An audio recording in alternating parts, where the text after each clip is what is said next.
Assalamualaikum warahmatullahi wabarakatuh. Perkenalkan, nama saya Wulan Cahyaning Widari dengan NPM 17144-2097. Nah, di sini saya akan mempresentasikan mengenai laporan PPL luar sekolah. Nah, dengan DPL saya bernama Bapak Jualman MPD. Nah, kita langsung masuk saja ke laporannya ya. Saya itu PPL di Yayasan Sayap Ibu Cabang Yogyakarta. Nah, di mana yayasan itu berlokasi di Jalan Raja Wali nomor 3, Pringwulung, Condong Catur, Depok, Sleman, DIY, dengan nomor kode pos 55581 dan emailnya sayapibu@gmail.com dengan telepon 0274514068. Nah, saya langsung membacakan saja ya mengenai kondisi organisasinya.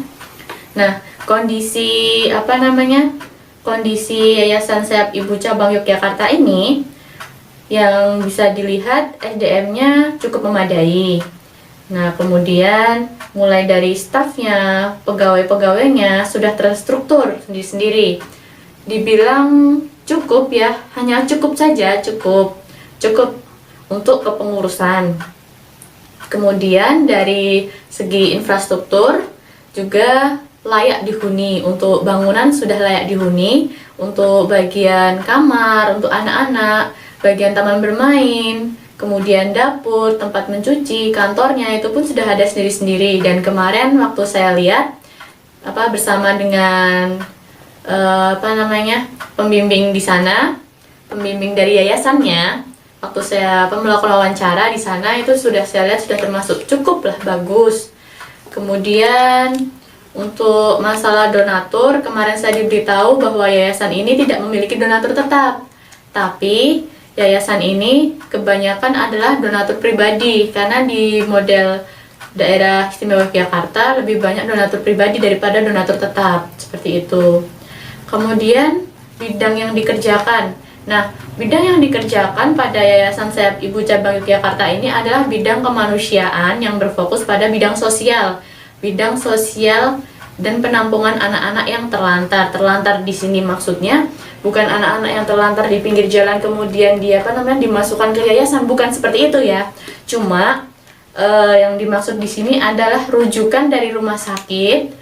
Mengenai anak yatim piatu yang tidak ada orang tuanya, seperti itu, rujukan dari rumah sakit atau dari dinas sosial.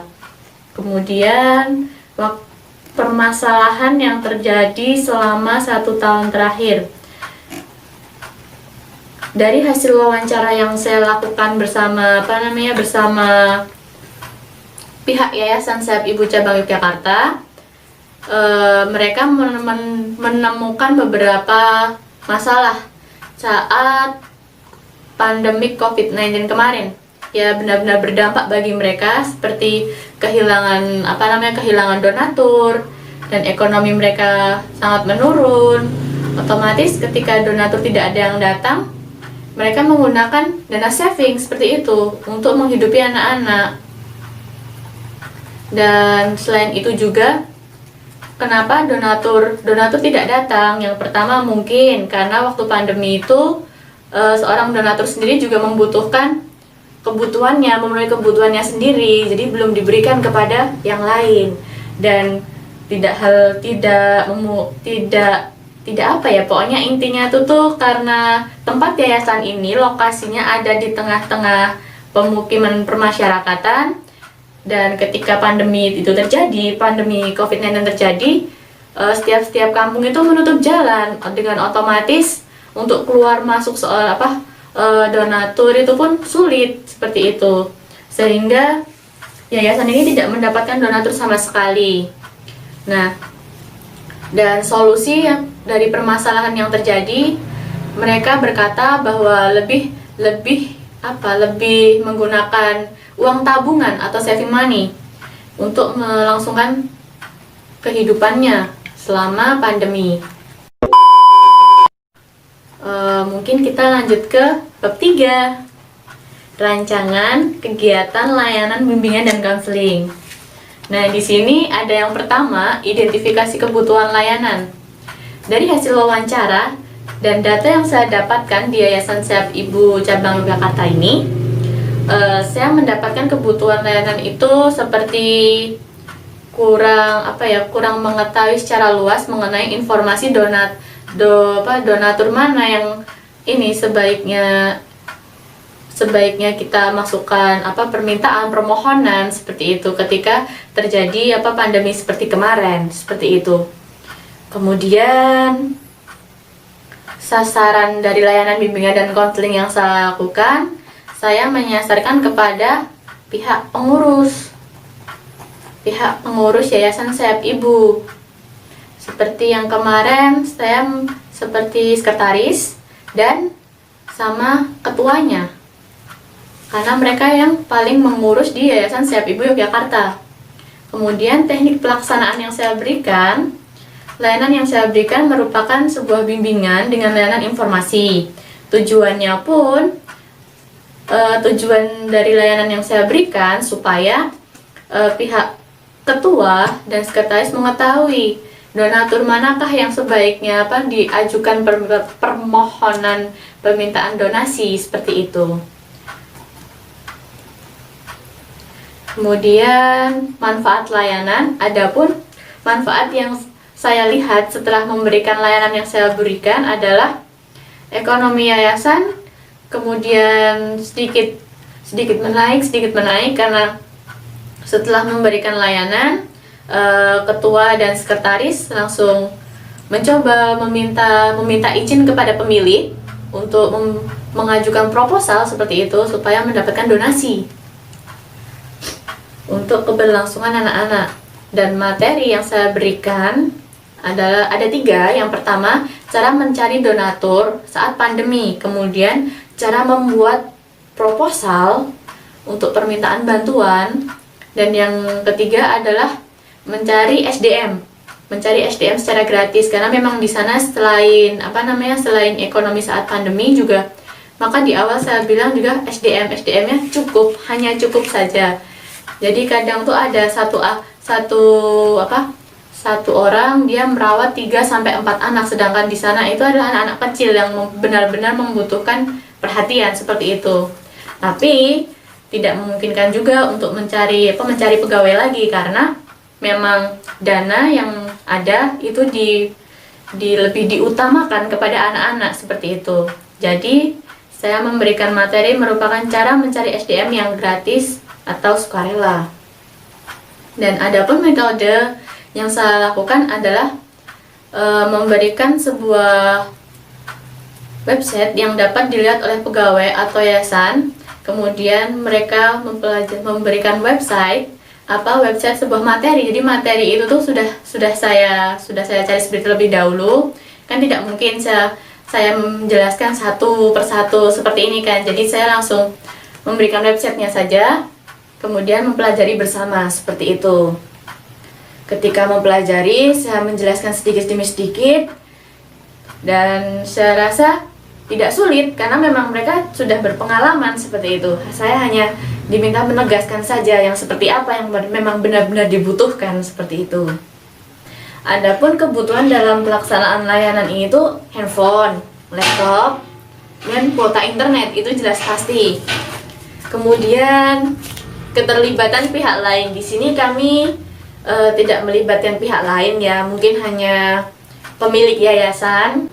Karena di setiap apapun yang saya ungkapkan itu bersama ketua dan sekretaris. Di situ mereka mengiyakan, mereka bertanya kepada pemilik apakah bisa dilakukan atau tidak seperti itu. Jadi keterlibatan pihak lain hanya pemilik yayasan untuk menyetujui atau tidak pendapat yang saya berikan seperti itu. Dan kemudian evaluasi mengenai pelaksanaan layanan yang saya berikan adalah evaluasinya yaitu jaringan internet, karena memang di yayasan ini lebih dipokokkan jelas kepada anak-anak dibandingkan kepada para pegawai. Jadi seperti itulah untuk masalah data dan internet itu kita tanggung mandiri. Jadi di situ kendala yang benar-benar benar-benar terjadi. Jadi evaluasinya mungkin nanti bisa lebih diperkecil lagi ukurannya, ukuran filenya atau seperti apa kita bisa cari dulu di rumah. Nanti ketika kita menjelaskan kepada pihak lain seperti itu kan, seperti saya menjelaskan kepada staf pegawai dan ketua yayasan Sayap Ibu, itu sebaiknya saya mencari offline dulu. Memang saya sudah mencari secara offline secara online di rumah, kemudian di sana saya tinggal menjelaskan. Cuma saya tidak berpikiran bahwa di sana tidak ada wifi seperti itu. Dan saya berpikir di sana ada wifi, ternyata tidak ada. Ya mungkin hanya sebuah kuota sih yang sedikit mengganggu. Dan tindak lanjutnya pun dari PPL yang saya lakukan adalah pemantauan, ya hanya sebuah pemantauan dari pertama kali datang sampai saya berpamitan, seperti itu. Dan saya lihat di situ cukup bagus karena setelah memberikan layanan dan mereka mengajukan proposal kepada donatur dan saya pun juga membantu di situ. Oke, tidak lama kemudian banyak donatur datang memberikan bantuannya. Nah, sudah sampai akhir ya. Sekarang kita sampai ke bab keempat, ada kesimpulan dan saran. Nah, kesimpulannya, dari kegiatan PPL luar sekolah berjalan sangat baik. Pihak yayasan menyambut dengan sangat sopan dari saya pertama kali datang meminta izin, kemudian memasukkan surat, sampai saya datang lagi untuk melaksanakan PPL. Mereka menyambut saya secara baik. Permasalahan yang ada di sana hanya merupakan sebuah permasalahan saat COVID-19 dan itu tidak dapat dipungkiri, semua pihak pun merasakan masalah di situ dan masalah SDM. Dan kemudian untuk penanganannya pun saya lihat juga cukup cepat, cukup ringkas. Saya tidak perlu repot-repot seperti ini seperti itu. Saya sangat senang di sana diterima dengan baik, memberikan pendapat juga diterima, dan mereka pun langsung meminta izin kepada pemilik mengiyakan dan langsung dilakukan. Setelah itu pun langsung ada donatur datang. Nah, mungkin saran yang saya dapat berikan ketika melaksanakan PPL, baik buruknya pendapat yang kita berikan kepada semua pihak dan dapat membantu baik buruknya pendapat yang kita berikan kepada semua pihak, itu sebaiknya kita pikirkan terlebih dahulu, dapat membantu kekurangannya. Nah, tak lupa juga di sini kita berharap kedatangan kita pun bisa kita merasakan bahwa mereka juga keluarga kita. Jadi di situ kita pun bisa merasakan apa yang mereka rasakan, bukan hanya sebatas sebagai mereka klien kita, kita di sana cuma sedang belajar, bukan seperti itu. Tapi anggaplah mereka keluarga kita membantu apapun yang mereka butuhkan. Jadi kita pun akan merasakan apa yang mereka rasakan seperti itu dan bisa merasakan menjadi keluarga. Oke teman-teman, sekian presentasi dari saya. Banyak salah, semoga tidak. Banyak kekurangan, mungkin iya. Saya mohon maaf sebesar-besarnya. Wabillahi taufiq wal hidayah. Wassalamualaikum warahmatullahi wabarakatuh. Dadah.